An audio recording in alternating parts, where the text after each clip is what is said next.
यो निर्मल निवासको निम्तोमा जानेहरूलाई चाहिँ यसो पानफुलको व्यवस्था पनि थियो अरे।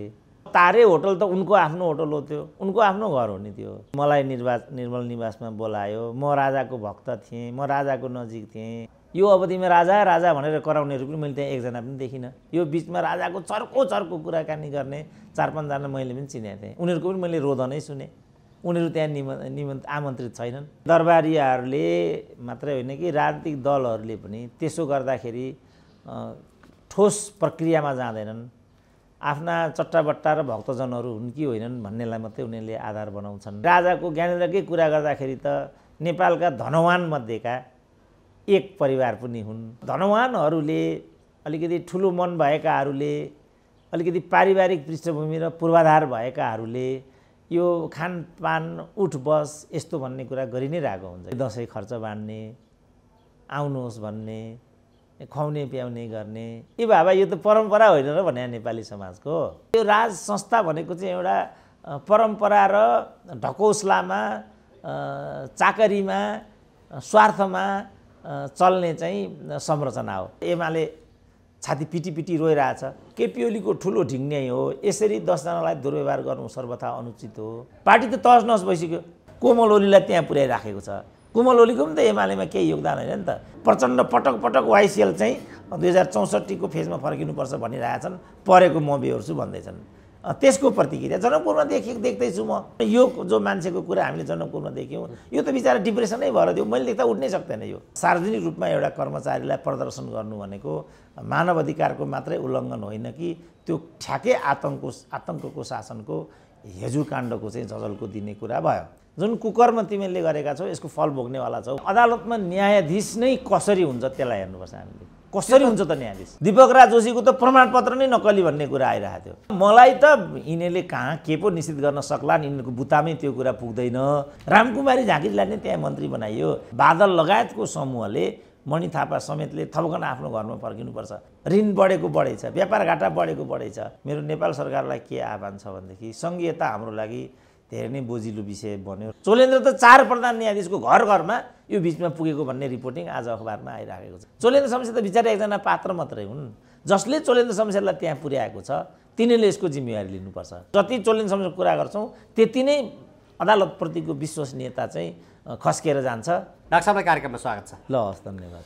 डाक्टर साहब, आज हामी विषयवस्तुको उठान यो पूर्व राज परिवारको हिमानीको कोष, हिमानी ट्रस्टले गरेको कार्यक्रममा पूर्व राजा ज्ञानेन्द्र शाह, त्यसमा पूर्व युवराज पारससहित राखेर जो घर परिवारबाट अलिक टाढै रहन्थे उनलाई सहित राखेर केही कलाकार, खेलाडी लगायतका केही व्यक्तिहरूलाई बोलाएर यो जुन चियापान कार्यक्रम आयोजना गर्न खोजियो, फुलपातीको दिनको सन्देश यता त्यसले दिन खोजेको अर्को सन्देश के हो डाक्टर साहब?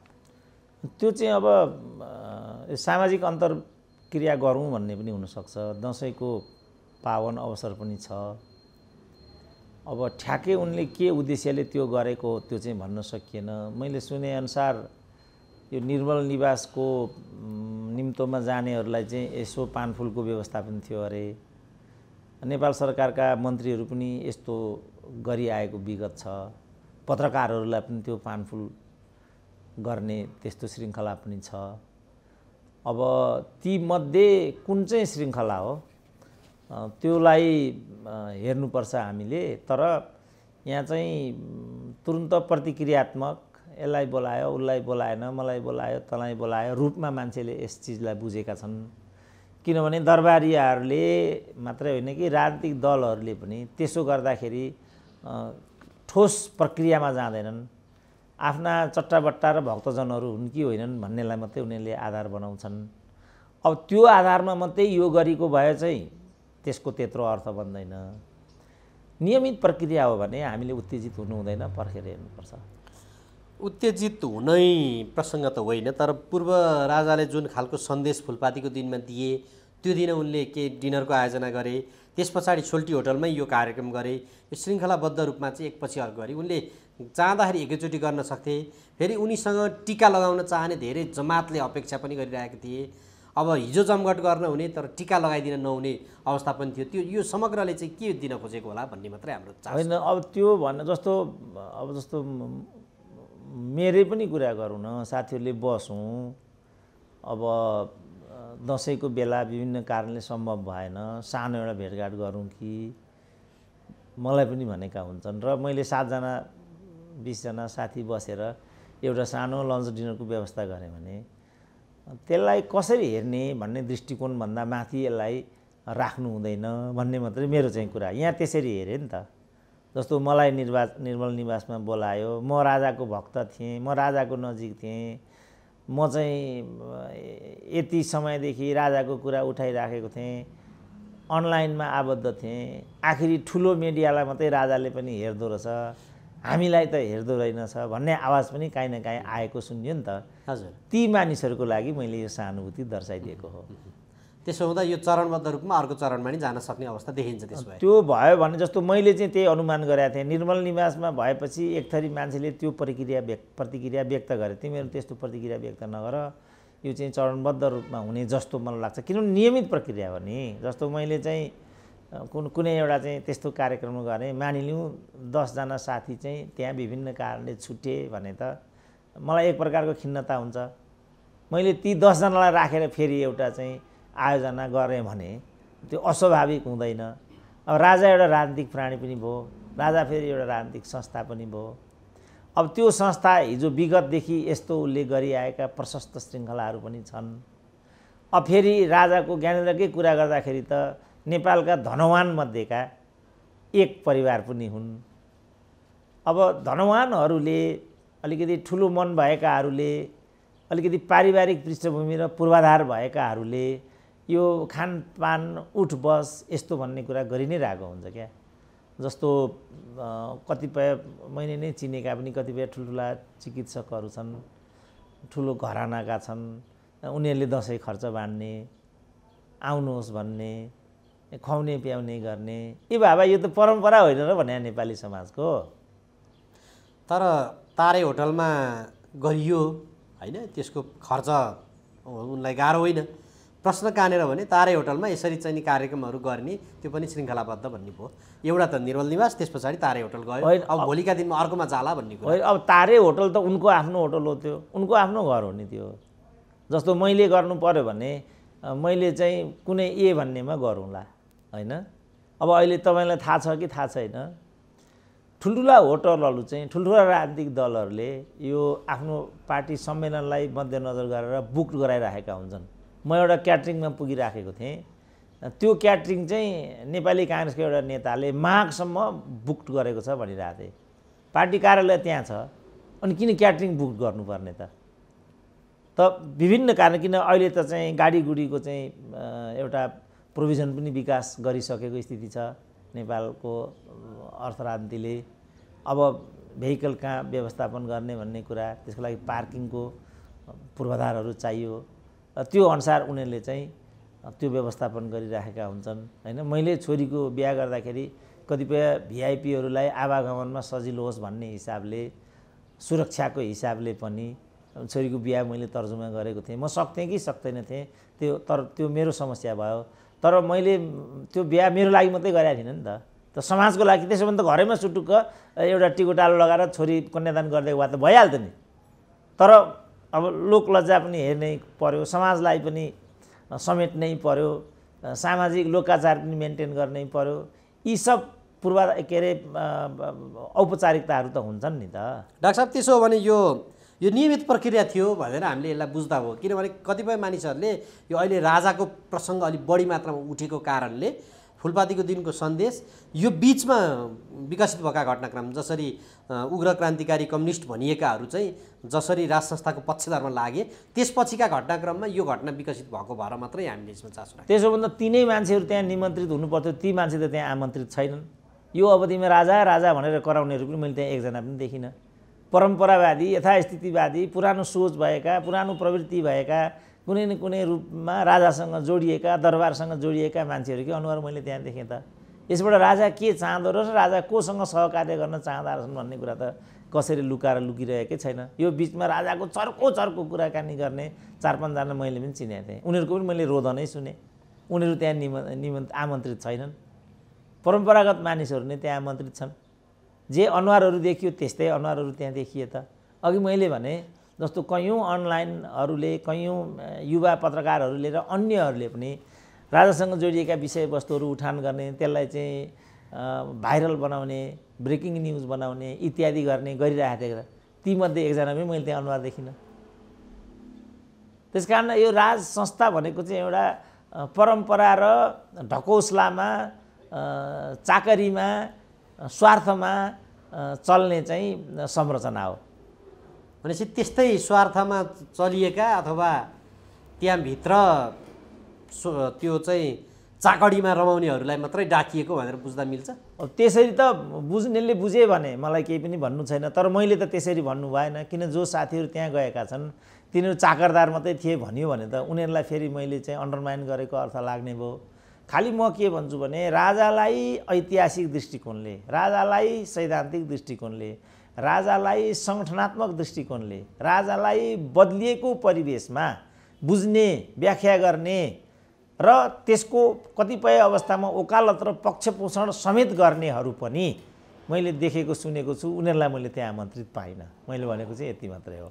डाक्टर साहब, हुन्छ म यो प्रसङ्गपछि यो अहिले चर्चामा रहेको प्रधान न्यायाधीशले न्यायालयलाई तहस नहस पारे भनेर अहिले जुन खालको टिका टिप्पणीहरू भइरहेको छ, न्यायालय चाहिँ यतिको बदनाम अगाडि थिएन भनेर एक पूर्व प्रधान न्यायाधीशले भन्नुभएको छ।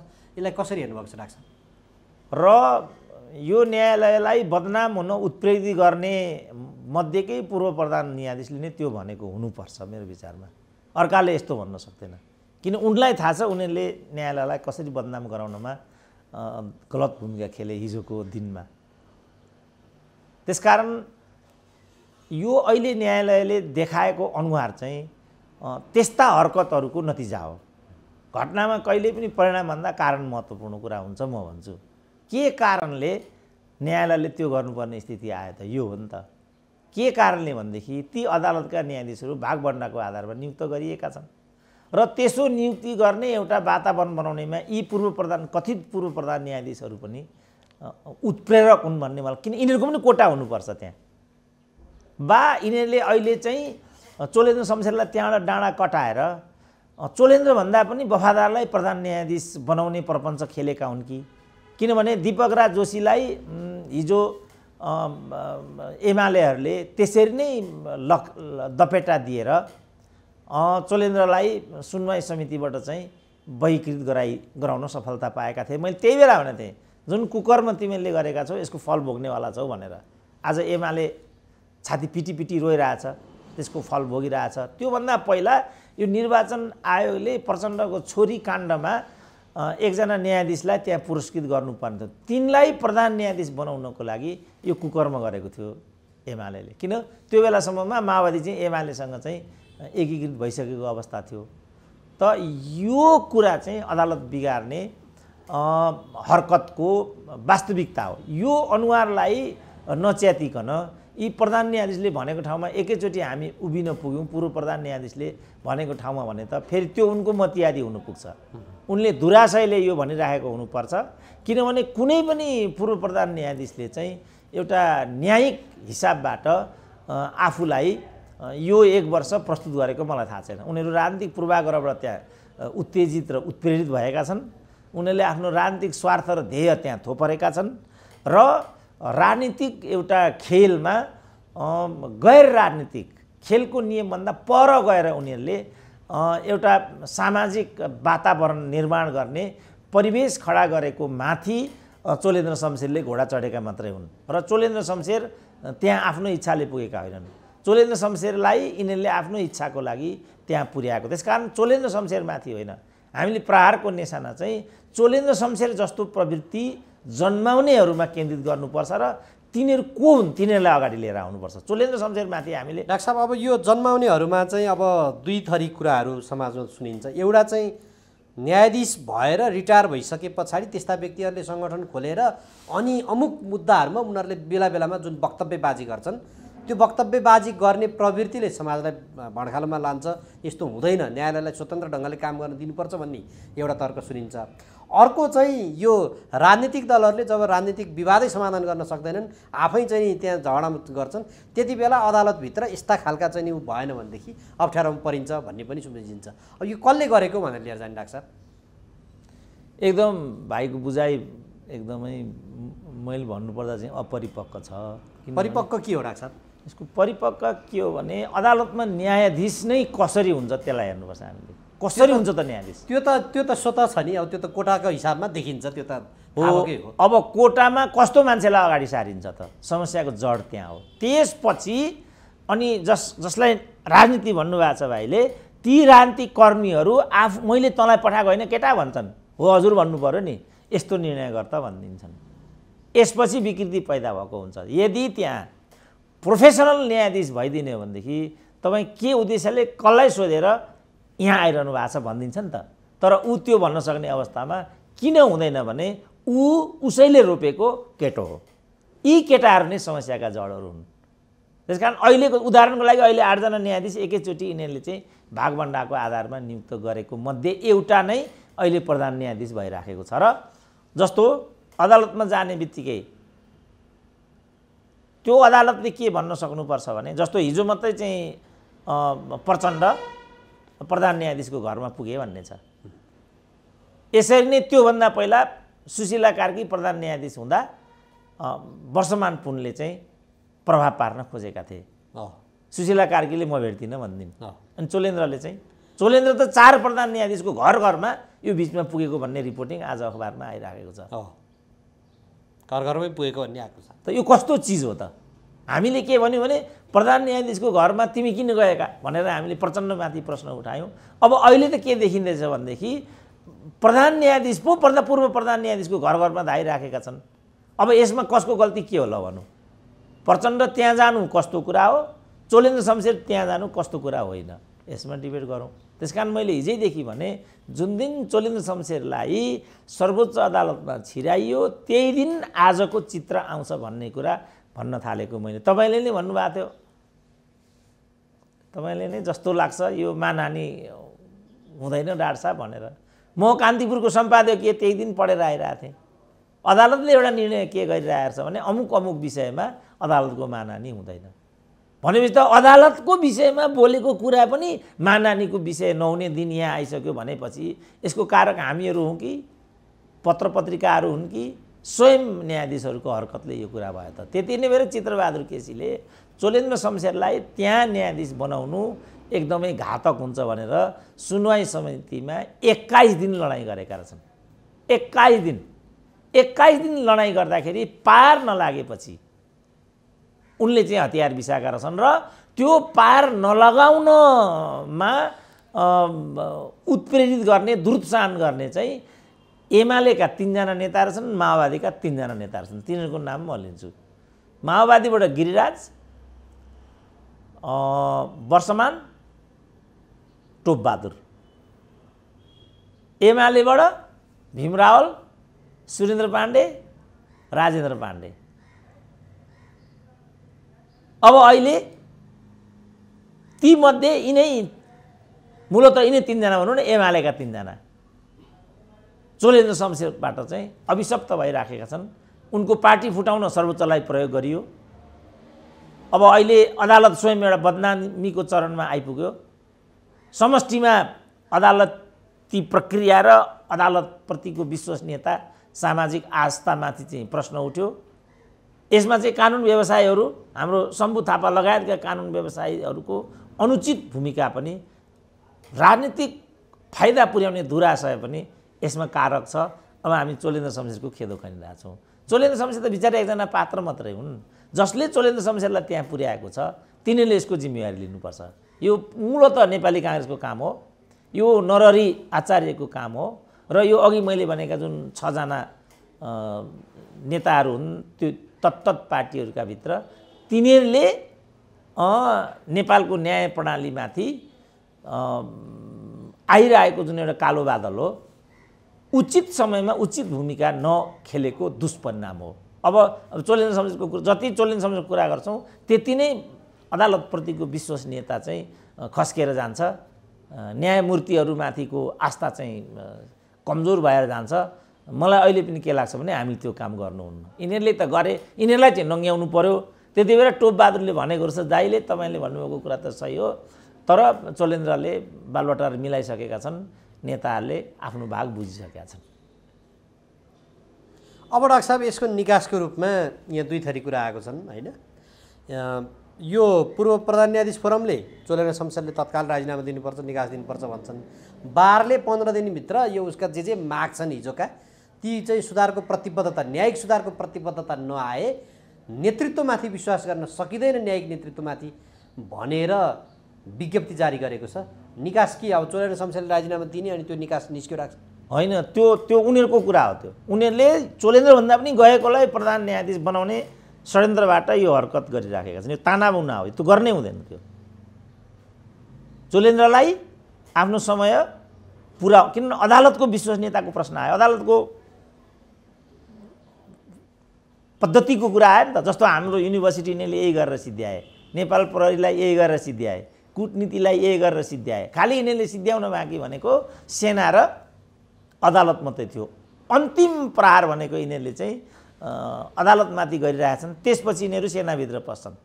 डाक्टर साहब यो अदालतमाथि किन पटक पटक यो खास गरी 62 यता हेरियो भने पटक पटक प्रहार भएको छ। कहिले गोपाल पराजुली, कहिले सुशीला कार्की, अब दीपक राज जोशीमाथि त त्यस्तै भइहाल्यो, अब बन्नै नदिने खेल भयो। अहिले चोलेन्द्र शमशेरमाथि यो पटक पटक श्रृङ्खलाबद्ध किन भइरहेको छ डाक्टर साहब?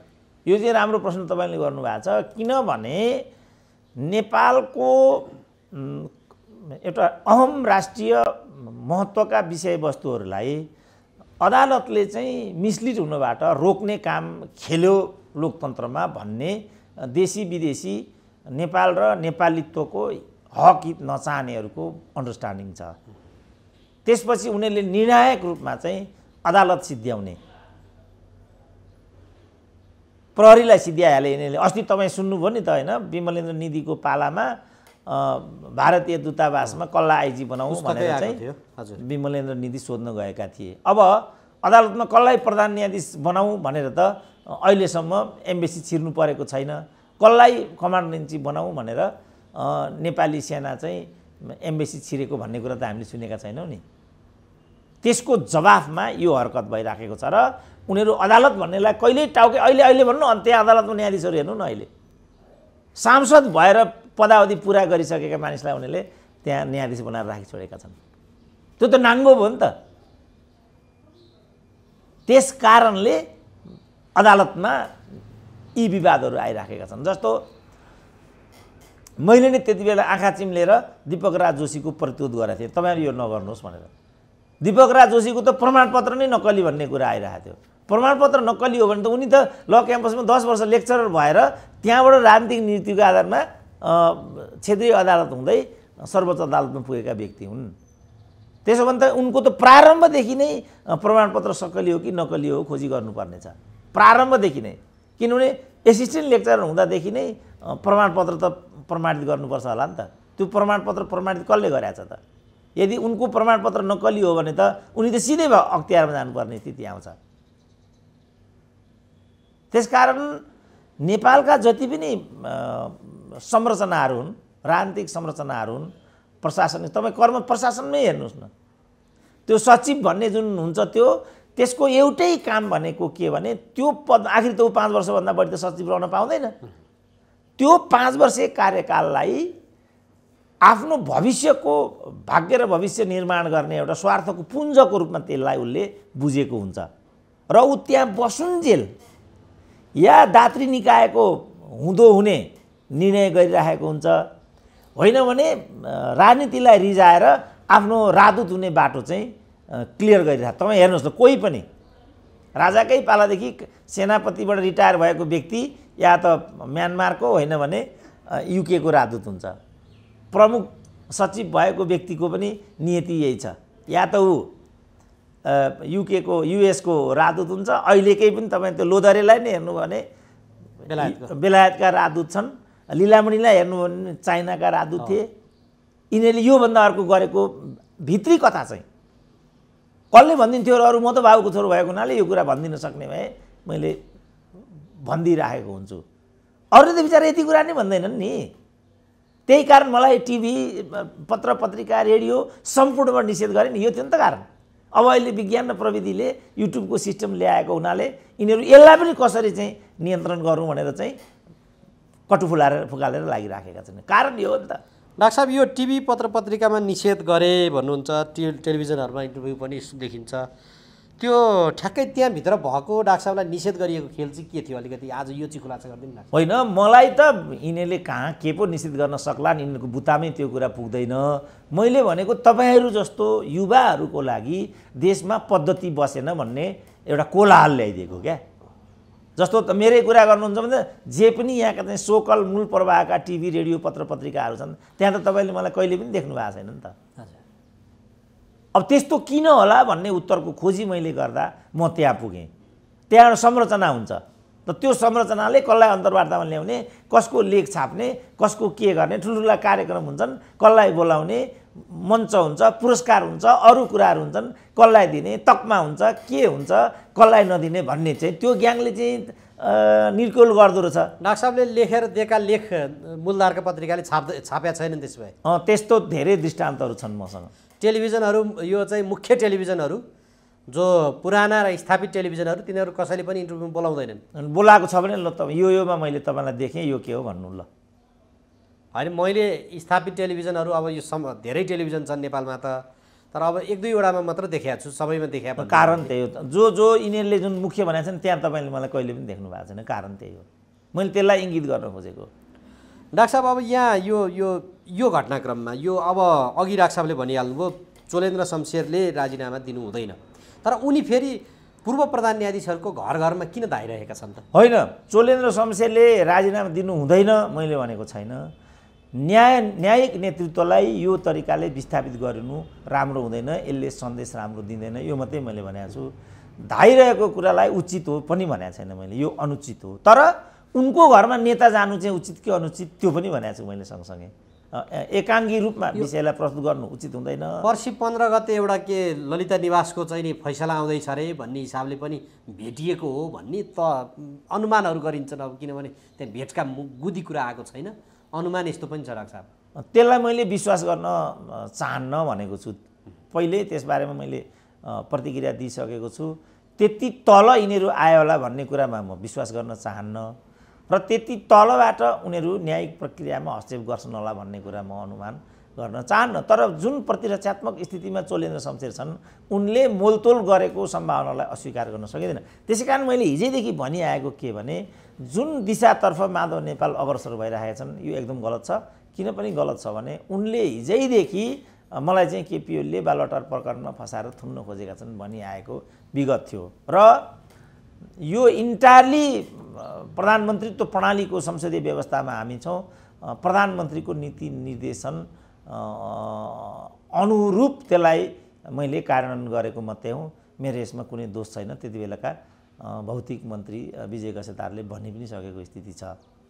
अब डाक्टर साहब, यो न्यायालयमा विकृति आयो भनेर बारलेर यो पूर्व प्रधान न्यायाधीश फोरमले जुन विज्ञप्तिहरू जारी गरे र त्यसमा जुन आशय व्यक्त गरे, त्यो आशय अनुसार त अब त्यसले चाहिँ अर्को एउटा विकृति मात्र जन्मायो भन्ने कुरा निष्कर्ष हो डाक्टर साहब हाम्रो? होइन, मेरो निष्कर्ष के हो भने विकृति जन्मेको छ भने त्यो विकृति जन्माउने चोलेन्द्र शमशेर होइनन्। चोलेन्द्र शमशेरलाई विकृत हुँदाहुँदै त्यहाँ लानेहरू यसको लागि जवाफदेही हुनुपर्छ। जो कथित 4 पूर्व प्रधान न्यायाधीशको तपाईँले प्रसङ्ग ल्याउनु भएको छ, तिनीहरूको पनि यसमा भागभण्डा होला र अदालत बिगार्नमा यिनीहरू पनि जिम्मेवार हुनु पर्दछ भन्ने मेरो आकलन छ। अब त्यो कति परसम्म मेरो आकलनले भेट खान्छ, कुन हदसम्म उनीहरू यसको लागि जिम्मेवार छन्, कसरी पार्टीका नेताहरू त्यहाँ प्रधान न्यायाधीश त्यहाँ चाहिँ न्यायाधीश हुन पुगेका हुन्। हाम्रो चित्रबहादुर केसीका पालामा टोपबहादुर रायमाझीले बालुवाटारले चाहिँ भागभण्डा बुझिसकेको छ, के आधारमा भनेका हुन्। म 21 दिनसम्म लड्दाखेरि म चाहिँ निरीह भएँ, मैले सकिनँ चित्रबहादुरले भनेको कुरामा कतिको आधिकारिकता छ। त्यही बेला चोलेन्द्र शमशेरले चाहिँ चित्रबहादुर केसीलाई चोलेन्द्रकी भान्जी लगाएर निरन्तर भेट्नको लागि चाहिँ दबाब दिएकी रहेछन्। यो कुराको कुनै यसमा अर्थ रहन्छ कि रहँदैन। नेपालको अदालतभित्र यी खालका दुष्प्रवृत्तिहरूलाई हामीले रोक्नु जरुरी छ कि छैन। 5-4 प्रधान न्यायाधीशहरूले विगत समयमा पनि वक्तव्यबाजी गर्थे। मैले त्यही बेला भनेको थिएँ यो ठिक छैन। अदालतमा विचाराधीन मुद्दामा यस्तो किसिमको वक्तव्यले चाहिँ प्रभाव पार्ने हुनाले यस्तो चाहिँ पूर्व प्रधान न्यायाधीशले त कानुनी प्रक्रिया बुझेका हुन्छन् नि। पूर्व प्रधान न्यायाधीशले नै वक्तव्य निकाली हिँड्ने हो भनेदेखि त कानुनको गरिमा त खस्किने भयो नि त। अरूले त जे पनि गर्ने, जस्तो अहिले भनौँ न अब यति त बोल्नै पाइँदैन नि अदालतको विषयमा त। डाक्टर साहब, अब प्रधान न्यायाधीशले कार्यपालिकासँग हिस्सा खोजे, त्यस पछाडि अब मन्त्री पनि राखे, हठात उनले राजीनामा पनि दिए। त्यहाँभित्र अब एक किसिमको माथि त न्यायिक नेतृत्वमाथि अब हामी विश्वास गर्न सक्दैनौँ भने बाह्रै गरौँ 15 दिनपछिको उसले एउटा यो निकास चाहिँ के हो त डाक्टर साहब? अब यो न्यायिक रूपमा जुन एउटा विशृङ्खलता आयो, यसको निकास के हुन्छ? अब यसको निकास इतिहासको समीक्षा गर्ने, यो सबै कुरालाई आत्मसात हुन गर्दै भविष्यमा यस्ता गल्तीहरूको पुनरावृत्ति नगर्ने, योभन्दा यसको निकास अर्को। जस्तो भनौँ न, चोलेन्द्र शमशेरलाई हटायो, त्यहाँ के तपाईँ हामी गएर प्रधान न्यायाधीश हुन्छौँ र?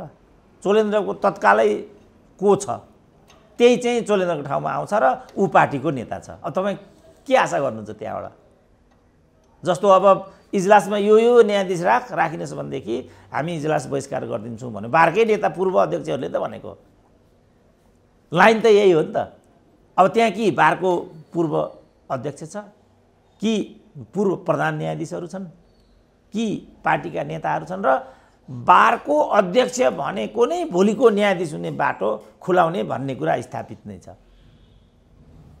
अब जहाँ यो छ, तपाईँ चोलेन्द्र शमशेर एउटालाई मात्रै लखेटेर कहाँ पुग्नुहुन्छ त? मुख्य कुरा चाहिँ के भने यो बारको जुन एउटा गलत जुन एउटा भूमिका र अभ्यास हो हिजैदेखिको, कानुन व्यवसायहरूको बिचमा मोलतोल हुने, लेनदेन गरेर मुद्दा चाहिँ इजलास तोक्ने, अनि सेटिङको आधारमा चाहिँ न्याय निरूपण हुने, त्यसपछि नै आजको दिन आयो। गौरव गर्छन् नि उनीहरू, शाही आयोगलाई खारिज गरिदियो त्यो अदालतले, त्यसमा कत्रो गौरव गर्छन् उनीहरू। किनभने त्यो बेला चाहिँ शाही भन्नेलाई प्रहार गर्न त्यो अदालत तत्पर भयो। आफैमा त्यो राजनीतिक एउटा नजरिया हो नि। त्यस्तो खालको अदालत उनीहरूले खोजेका हुन्, चाहेका हुन्। जुन युगान्तकारी निर्णय त्यसले गर्यो, उनीहरू त्यो खोजेका होइनन्। वास्तवमा कार्यपालिका, व्यवस्थापिका, न्यायपालिका त एकअर्कोमा त अन्योन्यासित हुन्छ नि। देखिने गरी न्यायालयले कार्यपालिकालाई असहयोग गर्ने पाउँदैन नि। जस्तो अहिले चाहिँ धमाधम केपी ओलीको नियुक्तिलाई खारेज गर्ने, बदर गर्ने काम सरकारले गरिरहेछ। अब न्यायालयले त यिनीहरूलाई पनि आरक्षण संरक्षण दिनु पर्यो नि त। त्यो त राजनीतिक निर्णयहरू जे गरिन्छ त्यो निर्णयलाई न्यायपालिकाले स्वीकारेको अवस्थाहरू छ डाक्टर साहब। जस्तो संसद पुनर्स्थापनाको केसमा पनि त मिल्दैन थियो होला, स्वीकार्यो भन्ने कुराहरू गर्छ नि डाक्टर साहब। होइन, जस्तो विद्युत विभागको एमडीको प्रश्नमा के भयो त? अब अहिले मेरो विचारमा 3टाको मुद्दा पनि पर्छ होला, यो खेलकुद परिषद लगायतको 3टाको मुद्दा पनि पर्छ होला। अब त्यसमा उसले कस्तो फैसला गर्छ त? अब जुन न्यायाधीश भएर बसेको छ त्यो चाहिँ जस्तो भनौँ न एमालेको नेकपाको विभाजनको कुरा, दल सम्बन्धी नियम आकर्षित हुने मुद्दा थियो नि त। त्यो सिधै पार्टी चाहिँ यथास्थानमा फर्केको कुरा अनधिकृत हस्तक्षेप हो नि त त्यो। किनभने एउटा पार्टीको चाहिँ न्यायाधीशले त्यो निर्णय गरिरहेको थियो जो चाहिँ अर्को पार्टीसँग जोडिएको कार्यकर्ता थियो। यसरी नाङ्गो ढङ्गले न्यायाधीशहरू चाहिँ पार्टीकृत भइदिएको झझलको न्यायिक निरूपणमा देखा पर्न गयो। र यही कुरा भोलि बालोटारको हकमा यही कुरा हुन्छ, त्यहाँ पक्का यही कुरा हुन्छ। बालोटार त विचलन गरेर खाएको छ नि त यिनीहरूले। त अदालत त त्यस्तो कुराको लागि पो अदालतको नियन्त्रण सन्तुलन भनेको त्यहाँ अपेक्षा गरिएको हो। सामान्यतया उसले व्यवस्थापिकालाई, कार्यपालिकालाई समेत पनि असहयोग गर्दैन, किन त्यो गर्ने बित्तिकै त राज्य चल्न सक्दैन नि त। तर उसले चाहिँ के गरिदियो यो प्रकरणमा आएर भनेदेखि ड्यामै परमादेश ठोकिदियो उसले। अब परमादेश ठोकिदिएपछि त अब अदालत र व्यवस्थापिका, कार्यपालिका 3टा ध्रुव भयो नि। उनीहरू 3टा ध्रुव हुने बित्तिकै त राज्य कसरी चल्छ त भोलि? त्यसकारण सामान्यतया अदालतले व्यवस्थापिका र कार्यपालिकालाई असहयोग गर्दैन भन्ने हो सामान्यतया। तर कहिलेकाहीँ उसले चाहिँ युगान्तकारी निर्णय गरिदिन्छ र त्यो युगान्तकारी निर्णयको चाहिँ समाजमा दीर्घकालीन महत्त्व हुन्छ। जस्तो भनौँ न, गिरिजाले चाहिँ टनकपुर गरेर आए, धारा 126 अनुसार 47 को धारा 126 अनुसार प्रधानमन्त्रीले त्यो गर्न पाउँदैन थिए भन्ने थियो। दीर्घकालीन महत्त्व र असरका संसाधन सम्बन्धी जलस्रोत सम्बन्धी निर्णय चाहिँ 2/3 गरिनुपर्छ भन्ने 47 सालको संविधानको व्यवस्था थियो। त्यसको बरखिलाफमा चाहिँ गिरिजाले त्यो गरे भन्ने कुरा यहाँ उठिसकेपछि गिरिजाले के भने होइन त्यो सन्धि थिएन, समझदारी थियो भने विषय सर्वोच्चमा पुग्यो। सर्वोच्चले होइन त्यो समझदारी थिएन, सम्झौता नै थियो भनिदिए। त्यसपछि अदालतमा जुन अघि अदालतमा विषय पुग्ने, अदालतले चाहिँ राजनीतिक मुद्दाहरूमा यस्तो गर्ने जुन तपाईँले भन्नुभएको थियो, तीबाट यो चाहिँ कार्यपालिकाको कुरा हो, अदालतमा आउनु आवश्यक नहुने भनेर ती तर्पित गरिदिएको भए त्यसको अर्कै अर्थ हुन्थ्यो। अदालतले आमन्त्रित गर्यो र बिस्तारै कहाँ पुग्यो त त्यो अदालत भन्ने भन्दाखेरि खिलराजको पालीमा आउँदाखेरि त न्यायपालिकाको प्रमुख हुँदाहुँदै कार्यपालिकाको प्रमुख पनि भइदिन पुग्यो। त्यसपछि त यो त एकदम भद्दा र विकृत हुन पुग्यो। मैले खिलराज आफै भेटेर भनेको थिएँ त्यति बेला, श्रीमान बरु तपाईँ चाहिँ मन्त्री परिषद अध्यक्षमा त किनभने यिनीहरूले हुनु पर्यो कि हुनु पर्यो भनेर खिलराजलाई चाहिँ कार्यपालिकाको प्रमुख बनाएको थिए, त्यो पनि प्रचण्डकै प्रस्तावमा। तपाईँ म कार्यपालिकाको प्रमुख अध्यक्ष भन्ने पद अन्तर्गत हुन्न, बरु मलाई प्रधानमन्त्रीले दिनु भनेर तपाईँ जिरह लिनुहोस्। जिरह लिएको भए यिनीहरूले मान्ने पनि थिए, तर दुईटैको प्रमुख चाहिँ नहुनुहोस्, मैले यो भनेको थिएँ। तर उहाँले त्यसलाई चाहिँ गम्भीर रूपमा लिनु भएन र उहाँ दुईटै पदमा रहेको रही गर्नुभयो। अदालतमाथिको प्रहार बढेको बढै भयो र उहाँले कहाँ पुगेर एउटा भद्दा निर्णय गरिदिनु भयो भने जुन दिन उहाँले कार्यपालिका प्रमुखको पदावधि पुरा गर्नुभयो त्यही दिन सर्वोच्चको प्रमुखबाट पनि राजीनामा दिइदिनु भयो। आखिर त राजीनामा दिनु नै रहेछ। त्यसपछि मान्छेले के लख काटे भनेदेखि उहाँलाई कार्यपालिकाको प्रमुख नै किन बनाएको भनेदेखि न्यायपालिकालाई यसरी विवादित बनाउने खेल यहाँभित्र थियो भने त सिद्धि हो नि त कुरा। डाक्टर साहब, यो लजिकसँग त म नतमस्तक भएँ। अब म अर्को प्रसङ्ग उठाउँछु। त्यसो हो भने नेकपा एमालेमा यो 3 महिना भयो, यहाँ कहिले के विवाद आउँछ कहिले के। अब फेरि एकपटक भीम रावलले राजीनामा दिएछन्, कसरी हेर्न सकिन्छ डाक्टर साहब? अब यो केपी ओलीको ठुलो ढिङ्ग्याइ हो। यसरी 10 जनालाई दुर्व्यवहार गर्नु सर्वथा अनुचित हो। मैले भने केपी ओलीलाई मैले आफै भेटिरहेको थिएँ। केपी ओलीमा चाहिँ जे उनले हरकत अहिले गरिरहेका छन्, केपी ओली त्यही अवस्थामा छन् भन्ने इम्प्रेसन मलाई त्यो बेला परेको थियो। उनले यी कसैलाई पनि उदार तरिकाले हेर्ने उनको रवैया मैले पाएको थिइनँ। मैले राजालाई पनि भेटेको थिएँ, राजाको पनि यही थियो। राष्ट्रपतिलाई पनि मैले भेटेका थिएँ। राष्ट्रपतिहरूमा पनि एक खालको बौद्धिक उचाइ मैले अनुभूति गरेको थिइनँ। अब दुर्भाग्य यो देशको। अब डाक्टर साहब, पार्टीबाट बाटो बिराउनु भएको थियो, आउनुभयो, एकता भइहाल्यो। अब कति त्यो सारङ्गी 10 बजेको नै रेटिराख्यो भन्नुभएको छ नि त उनीले। अब त्यसको आधिकारिकता के हो? अब सिद्धान्त त त्यो कुरा गलत होइन, तर त्यो भन्न सक्ने अवस्थामा केपी ओली हुनुहुन्न।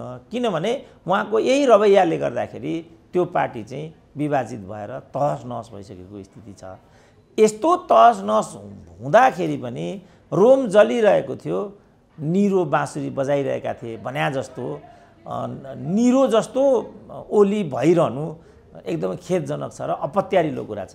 पार्टी त तहस नहस भइसक्यो, त्यतिका पदहरू विचलनमा गइसक्यो। चुनावसम्म पुग्दा फेरि एकचोटि फुट्ने अवस्था आयो भने त डाक्टर साहब? अब त्यो म भन्न सक्दिनँ, किनभने त्यो सबैको लागि घातक हुन्छ। जसले फुटाउँछन् तिनीहरूको लागि पनि घातक हुन्छ। यस्तो आत्मघाती बाटोमा यिनीहरू किन हिँडिरहेछन् त्यो मात्रै मेरो लागि चासोको विषय छ। अब चुनावसम्ममा के हुन्छ कस्तो हुँदैन भन्ने कुरा धेरै परको बाटो लाग्छ। मलाई त्यो बाटोमा केही भन्नु नै त्यस्तो म अर्थ केही देख्दिनँ। अब अर्को चाहिँ यो संसदको जुन गतिरोध छ, त्यो स्थायी समितिको बैठकमा चाहिँ यो संसदमा हामीले गतिरोध कायमै राख्दाखेरि सरकारलाई सजिलो भयो अध्यादेश लिएर आउनलाई। संसद खोलौँ भनेर केही नेताहरूले त्यहाँनिर धारणा राखेको सुनिन्छ। यो खोल्ने दिशातर्फ जान्छ होला अथवा जाँदैन होला भोलिको दिनमा? खोल्ने मोलतोल भयो भने खोल्ने दिशातर्फ जान्छ। अब मोलतोल भएन भने खोल्ने दिशातर्फ जाला भनेको म। किनभने एमाले माथि चाहिने भन्दा बढी प्रहार र दुर्व्यवहार भएको छ यिनीहरूबाट। खुल्लम खुल्ला सम्पूर्ण राज्यका संरचनाहरू एमाले विरुद्ध लक्षित छन्, केन्द्रित छन्। दुर्भाग्य यसको लागि उनीहरूले माधव नेपाललाई नै हतियार बनाएका छन्। माधव नेपाल किन यो हदसम्म त्यो हतियार बन्नको लागि तत्पर हुनुभएको छ त्यो कुरा मैले बुझेको छैन। तर इतिहासले यसका लागि उहाँलाई धेरै नराम्रो सँग कारक मान्दछ र यसलाई यस अगाडि बारम्बार उहाँले उभिरहनुपर्छ भन्ने मलाई लाग्छ। तर एमाले सजिलै हतियार बिसाउला भन्ने कुरा उसको विगतबाट पनि त्यो कुरा पुष्टि हुँदैन। अहिले त उमाथि दुर्व्यवहार भएकै छ, तपाईँमाथि तारन्तार दुर्व्यवहार भयो भने तपाईँले मर्ता क्या नकर्तामा जानै पर्ने हुन्छ। यो ठिक हो कि गलत म डिबेट गर्न चाहन्न, तर एमाले माथि चाहिने भन्दा बढी प्रहार र ज्यादती भएको छ। त्यस्तो बेलामा एमाले त्यो प्रकारले हाउसभित्र चित्कार छोड्नु चाहिँ अस्वाभाविक हुँदैन। सही हो कि गलतमा फेरि डिबेट गरौँला, सजिलै उसले हतियार बिसाउँछ होला भन्ने मलाई लाग्दैन। अब एमाले बैठकभित्रै उठेको प्रसङ्ग जुन यो भीम रावलको राजीनामाको प्रसङ्ग हामीले उठायो, त्यहाँ चाहिँ भनाइ के आयो भने माओवादीबाट आएकालाई चाहिँ केन्द्रीय सदस्य मनोनित गर्ने अथवा प्रायोरिटीमा राख्ने यस्ता खालका कुराहरूमा अलि बढी जोड भयो। 10 बुँदे गरेर अब पार्टीभित्रै रहेकाहरूलाई चाहिँ कसरी हुन्छ पल्लो भित्तामा पुर्याउने खेलमा मात्रै अध्यक्ष लालायित भएको, त्यस दिशामा उन्मुख भएको भन्ने खालको उहाँहरूको आरोप चाहिँ त्यहाँभित्र मुखरित भएको सुनिन्छ। हो डाक्टर साहब? त्यस्तो होला, तर तथ्यले त्यो कुरा सिद्ध गर्दैन। जुन बेला भीम रावलको त्यो प्रतिक्रिया बाहिर आइरहेको थियो, ठिक त्यही मिटिङबाट चाहिँ महाधिवेशन तयारी समितिको सहसंयोजक सुरेन्द्र पाण्डेलाई बनाइएको छ, त्यसको संयोजक बादललाई बनाइएको छ, सहसंयोजक सुरेन्द्र पाण्डेलाई बनाइएको छ। त्यो चित्तवन भएको भएर त्यसरी जोडिएको हो कि डाक्टर साहब? फेरि होइन, नवआगन्तुकलाई उचित मर्यादा र स्थान दिनु परेन। उनीहरूले त्यत्रो आफ्नो पार्टी परित्याग गरेर नयाँ पार्टीमा आइराखेका छन् भने एक त उनीहरूलाई उचित स्थान दिनुपर्ने नै हुन्छ पहिलो कुरा। दोस्रो कुरा, उनीहरूको पार्टीमा राजनीति लगानी छ, त्यसलाई पनि त निषेध गर्न त सकिँदैन नि त। दोस्रो कुरा। अब तेस्रो कुरा, तपाईँ हिजैदेखि हेर्नुहुन्छ भने, राजाकै पालादेखि हेर्नुहुन्छ भने मन्त्री त कुनै एउटा खाटी पञ्च त भएन, मन्त्री त परशुनारायण चौधरी भए। राजसभा स्थायी समितिको सभापति कुनै खाटी दरबारिया त भएन, त्यसको अध्यक्ष डाक्टर केशवचन्द्र रायमाझी भए नि। त त्यो राजनीतिक मोलतोल हो, राजनीतिक लेनदेन हो यो। त त्यसमा समायोजन त अवश्यम्भावी हुन्छ र अपरिहार्य हुन्छ। जस्तो साना प्रधानहरूलाई पटक पटक बोके, भरत मोहनहरूलाई पटक पटक बोके, मनमोहन अधिकारीलाई पटक पटक बोके नि। त्यसो भने मदन भण्डारीले चाहिँ आफू संसदीय दलको नेतै नबसिकन अनि प्रतिनिधि सभाको संसदीय दलको नेता मनमोहनलाई उपनेता सीपी मैनालीलाई किन बनाए त? यिनीहरू इतिहास पनि पढ्दैनन् कि क्या? म बुझ्दिनँ। कति सङ्कीर्ण भएका यिनीहरू। यो कुरा सही हो, सबैलाई चाहिँ समायोजन गर्ने, सबैलाई व्यवस्थापन गर्ने दायित्वबोध केपी ओलीमा हुनुपर्छ, जुन उनमा छैन। त्यो कुरा म मान्छु। तर दलीय व्यवस्थामा त दलको एउटा दिग्दर्शनलाई त मान्नुको त के विकल्प छ र बाबु? त्यसो भने त सीपी मैनाली नै नेकपा मालेका संस्थापक होइनन् त? कति लामो दुर्व्यवहार गरियो त? पुष्पलाललाई नै कत्रो दुर्व्यवहार गरियो त? कसरी खपे त उनीहरूले त्यो कुरा? अहिले म बिजेपीको कुरा गर्छु नि, भारतमा एलके आडवाणीले कसरी खपेका होलान् त नरेन्द्र मोदीलाई? त्यहाँ योगी आदित्यनाथ चाहिँ मुख्यमन्त्री, एउटा योगी भएको व्यक्ति, उत्तर प्रदेश जस्तो ठुलो राज्यको मुख्यमन्त्री हुँदा त्यहाँका जुन सनातनी बिजेपीहरू थिए, कसरी खपे होला त उनीहरूले? के भनेको यिनीहरूले म बुझ्दै। त्यसो भने के गर्नु त? बादललाई पनि के अरे चौकाबाट बाहिरै, प्रभुनारायणलाई पनि चौकाबाट बाहिरै, भित्र नदिनु, छिर्न नदिनु त त्यहाँ? के भनेको साथीहरूले? मैले यो बुझ्दिनँ। ठिक छ, यसले गर्दा उनीहरूलाई त्यसो भने त कोमल ओलीलाई त्यहाँ पुर्याइराखेको छ। कोमल ओलीको पनि त एमालेमा केही योगदान होइन नि त। रामकुमारी झाँक्रीलाई नै त्यहाँ मन्त्री बनाइयो। त्यहाँ बेदुराम भुषालहरू हेरेका छन्, जो 12 वर्ष त जेल मात्रै बसेका छन्। अनि के भयो? सबैलाई मन्त्री बनाउन सकिँदैन? प्रभु शाहको पनि त्यहाँभित्र अलिकति गुनासो छ डाक्टर साहब। उनी एमालेमै रहलान् कि अब माओवादीतिर फर्केलान्? अब अर्का घरमा गएर यो पाइन त्यो पाइन भन्नु त उनीहरूको नाजानी हो, त्यो बाटै गलत छ। बादल लगायतको समूहले, मणि थापा समेतले थपकन आफ्नो घरमा फर्किनुपर्छ, मैले पहिल्यै भनिसकेको छु। ढोका बन्द गरिदिएको भए त्यो ढोका बरु म खोलिदिउँला भनिदिएको छु। मेरो रिमार्क चाहिँ यो हो, उनीहरूको अर्का घरमा गएर हालिमुहाली ढलिमुहाली गर्ने, मन्त्री हुने, फलानु हुने, त्यहाँको नेतृत्व हुन्छु भन्ने कुरा आफैमा गलत छ। डाक्टर साहब, हामी अन्तिममा पनि छौँ। यो किसानहरूलाई यो बाढीले जुन अहिले क्षति पुर्यायो, मानवीय संवेदनाको पनि कुरा छ, प्रधानमन्त्रीले सरसर्ती हेर्नु पनि भएछ, तर सरकार अझै त्यो तथ्याङ्क सङ्कलनमा लागिरहेछ अरे। किसान चाहिँ खेतमा चाहिँ नि त्यो डुबेको चाहिँ नि घर जुन डुबेको छ त्यो सबै अन्न वस्त्र जे छ बाहिर निकालेर रोएर कराई गरेर बसिरहेछन्। तथ्याङ्क सङ्कलनको काम पुरा भएपछि क्षतिपूर्ति भन्ने आएको छ। के हो डाक्टर साहब यस्तो? अब उनीहरूलाई तुरुन्त क्षतिपूर्ति दिनुपर्छ, किनभने ठुलो रुवावासी छ त्यहाँ। त्यति मात्रै होइन, उनीहरूको त जीवनको आधार नै त्यही हो, छोराछोरी पढाउने, स्वास्थ्य उपचार गर्ने, खर्चको सँगसँगै वर्ष दिनको उनीहरूको खानपान पनि त्यहीँबाट हुने हो। दसैँ तिहार चाडपर्व सबैको जोहो पनि त्यहीँबाट गर्ने हो। उनीहरू त्यो सबैबाट वञ्चित र विमुख भइराखेका छन्। मेरो नेपाल सरकारलाई के आह्वान छ भनेदेखि सङ्घीयता हाम्रो लागि धेरै नै बोजिलो विषय बन्यो र सम्पूर्ण रूपमा चालु खर्चमै खर्च चाहिँ अपव्यय भएको र भूमिका भन्ने तिनीहरूले केही पनि खेल्न नसकेको।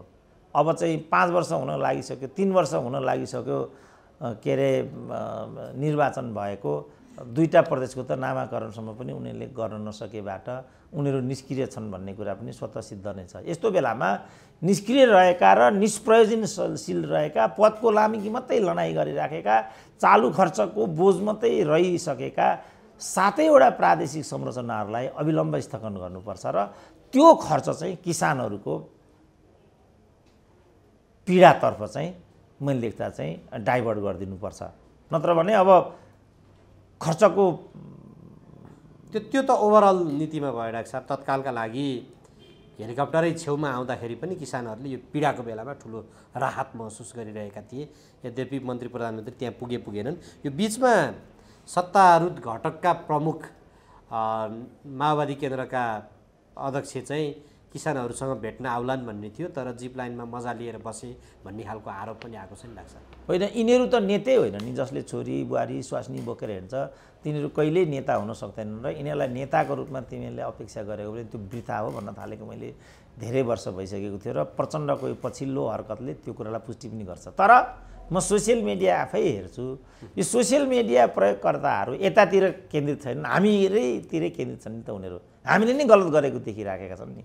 यो कारणले पनि जो गैर जिम्मेवार एउटा प्रवृत्ति हो त्यो प्रवृत्ति चाहिँ प्रवर्धित भएर गइराखेको छ। किनभने यो नेतृत्वमा कुनै संवेदना नै छैन, कुनै जवाबदेहिता नै छैन। उनीहरूलाई यस्तो कुराले छुँदैन। त्यसकारण उनीहरूमा एउटा संवेदनशीलता र जवाबदेहिता आए राम्रो हो। तर यिनीहरू गैँडाको छाला हुन्। यिनीहरूमा त्यो चेतना मरिसकेको छ र यिनीहरूमा त्यो अपेक्षा गर्नु नै बेकार भएको हुनाले मैले के भनेको छु भनेदेखि यो नेतृत्वलाई नबदल्ने र नफेर्ने हो भने नेपाली समाजले चाहेको कुरा कहिले पनि प्राप्त हुँदैन। यो झन् विस्तृत एउटा पाटो छ। त्यसैकारण मैले अघि खालि काँड ल्याउनु त अब बजेटको जो काँड गर्न अहिले शोधनान्तर घाटा चाहिँ बिग्रिसकेको अनि मौद्रिक तरलता अवरुद्ध हुनेतर्फ पुगिसकेको भन्ने छ। ऋण बढेको छ, व्यापार घाटा बढेको छ। अब कहाँबाट ल्याएर किसानको भागमा केही कुरा दिने त हामीले? भनेपछि त कहीँबाट खर्च कटौती गर्नु पर्यो। डाक्टर साहब, यस्तो काममा नि यो राजनीतिक दलका नेताहरू ऐपछि चर्का कुरा गर्छन्, यिनका सङ्गठन हुन्छन्, भातृ सङ्गठन हुन्छन्।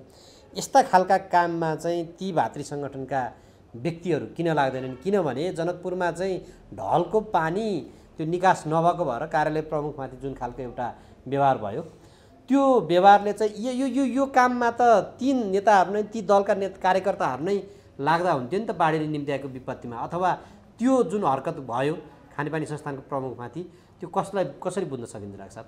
त्यो त अराजकता हो। हिजो काण्डको सादृश्यतामा लगेर त्यसलाई मैले तुलना गरेको छु र यो 18th सेन्चुरीमा फ्रान्समा देखा परेको फ्रेन्च रिभोल्युसनको एउटा विकृत रेन अफ टेरर भनिन्थ्यो त्यसलाई। त्यो रेन अफ टेरर भनेको चाहिँ जसलाई भेट्यो त्यसलाई पकड्दै कुट्दै पिट्दै लछार्दै पछार्दै मार्ने मर्वाउने यो शासन अवधिलाई चाहिँ रेन अफ टेरर भन्छन्। र फ्रेन्च रिभोल्युसनबाट राजतन्त्र हटाइएको थियो। राजतन्त्र हटाइएको प्रतिक्रिया रेन अफ टेरर भयो। रेन अफ टेररको प्रतिक्रिया चाहिँ राइज अफ डिक्टेटरसिप भयो, नेपोलियनको उदय भयो भन्ने चाहिँ इतिहासले देखाउँछ। अब यहाँ यो रेन अफ टेररको झझल्को दियो त्यसले, अथवा भक्तपुरको हेजु काण्डको झझल्को दियो। उसले जत्रै अपराध गरेको भए पनि विधिको शासनमा त्यसरी चाहिँ सार्वजनिक रूपमा एउटा कर्मचारीलाई प्रदर्शन गर्नु भनेको मानव अधिकारको मात्रै उल्लङ्घन होइन कि त्यो ठ्याक्कै आतङ्कको शासनको हेजु काण्डको चाहिँ झझल्को दिने कुरा भयो। अब त्यहाँ त प्रहरी पनि देखिँदैन, त्यहाँ त प्रशासन पनि देखिँदैन। अब उल्टो यहाँ नागरिक समाज हौँ भनेकाहरू त्यहाँ एउटा मात्रै गल्ती भयो, किनभने जसलाई त्यहाँ प्रदर्शन गरियो त्यो मात्रै अमुक जातिको भयो, अर्को कुनै जातिको हुन्थ्यो भने त त्यसलाई मारे पनि केही फरक पर्दैन थियो भन्ने कुरा त नागरिक समाजका मानव अधिकारको फोरममा बसेकाहरूको प्रतिक्रिया मैले देखेँ भनेपछि त हाम्रो भोलिको दिन कति खतरनाक भन्ने। अब त त्यहाँ त्यस्तो भयो भने विराटनगरमा अर्कोलाई त्यही गरिन्छ। सायद त्यो एउटा पार्टीको कर्मचारी थियो कि त्यस कारणले यस्तो भएको थियो कि, जस्तो तपाईँलाई म अर्को दृष्टान्तबाट भन्छु, एमसिसीको विरुद्धमा कत्रो आवाज आइरहेको थियो, तर गुठी विधेयकको विरुद्धमा जत्रो जनप्रदर्शन भयो त्यत्रो त तपाईँले कहिले पनि देख्नु भएन नि। त्यस कारणले यो निहितार्थमा शक्तिलाई सङ्गठनहरूलाई दुरुपयोग गर्ने ट्रेड युनियनले गरेको यही छ, विद्यार्थी युनियनले गरेको यही छ, नेपाल बारले गरेको यही छ। तपाईँ के गर्नुहुन्छ? हाम्रो यो नियति नै यस्तो भएको कि हामी चाहिँ रेन अफ टेररको फेजमा देख्छु अहिले, किन विगत समयमा वाइसिएलले पनि यही गरेको छ र प्रचण्ड पटक पटक वाइसिएल चाहिँ 2064को फेजमा फर्किनुपर्छ भनिरहेछन्, परेको म बेहोर्छु भन्दैछन्। त्यसको प्रतिक्रिया जनकपुरमा देख्दैछु म। नेताले नै जब विद्रोह गर, शक्ति प्रयोग गर, परेको म बेहोर्छु भनिदियो भने त अनि कार्यकर्ता त उत्तेजित हुन्छ नै हुन्छ, प्लस कार्यकर्ताभित्र चाहिँ यस्तो किसिमको असामाजिक तत्त्वको घुसपैठबाट पनि अझ एउटा अस्वाभाविक स्थितितर्फ विषयलाई लैजानेहरूको पनि यसमा चाहिँ घुसपैठ हुनसक्छ। फल समाजले भोग्छ, तर कहिलेकाहीँ समाजले भोग्ने हुँदै पनि व्यक्ति पनि त्यसबाट, जस्तो भनौँ न यो जो मान्छेको कुरा हामीले जनकपुरमा देख्यौँ, यो त बिचरा डिप्रेसनै भएर थियो, मैले देख्दा उठ्नै सक्दैन। यो निर्दिष्ट समयभित्र यसले ज्यान गुमायो भने पनि त्यो मेरो लागि अचम्म हुँदैन। अब अहिले सिके राउतका 14जना 17जना कार्यकर्तालाई यसमा जोडेर चाहिँ धरपकड भइसक्यो भन्ने म सुन्छु। उनीहरू बेकारमा चाहिँ अब राज्यको कोपमा पर्ने खतरा पनि बढेर गइगयो। त्यसकारण यो तरिकाले प्रहरीले पनि समयमा हस्तक्षेप गर्नुपर्ने हुन्छ। उसको लामो समयदेखि समयमा हस्तक्षेप नगर्ने प्रवृत्तिकै कारणले निर्मला पन्तको प्रकरण भयो, अर्को एउटा बझाङमा त्यस्तै एउटा भयो, 17 वर्षकी बच्चीले चाहिँ ज्यान गुमाउनु पर्यो, सङ्खुवा सभामा चाहिँ 6जनाले चाहिँ ज्यान गुमाउनु पर्ने भयो। आपराधिक मनोवृत्तिहरू बढेछन्। त्यसकारण राज्य बलियो भएन भने दुईवटा कुरा हुन्छ भनी आएको हुन्छु नि मैले। एउटा के भने नागरिकको जीवधनको रक्षा गर्न सकिँदैन, अर्को राज्यको सिमानाको रक्षा गर्न सकिँदैन। आज हाम्रो देशमा त्यही भइरहेको छ। राज्य बलियो हुनु पर्यो, राज्य सुदृढ हुनु पर्यो, तर उसको बल जनता विरुद्ध होइन, उसको बल नागरिक विरुद्ध होइन, उसको बल चाहिँ यस्ता किसिमका असामाजिक गतिविधि र हरकत गर्नेहरूको विरुद्धमा, घुसियाहरूको विरुद्धमा, सामाजिक अपराधीहरूको विरुद्धमा, भ्रष्टाचारीहरूको विरुद्धमा चाहिँ केन्द्रित हुनु पर्यो। यो भएन भने हामी पछि पर्छौँ। हुन्छ डाक्टर साहब, समय दिनुभयो, म धन्यवाद र आभार व्यक्त गर्छु। ल हस्, धन्यवाद।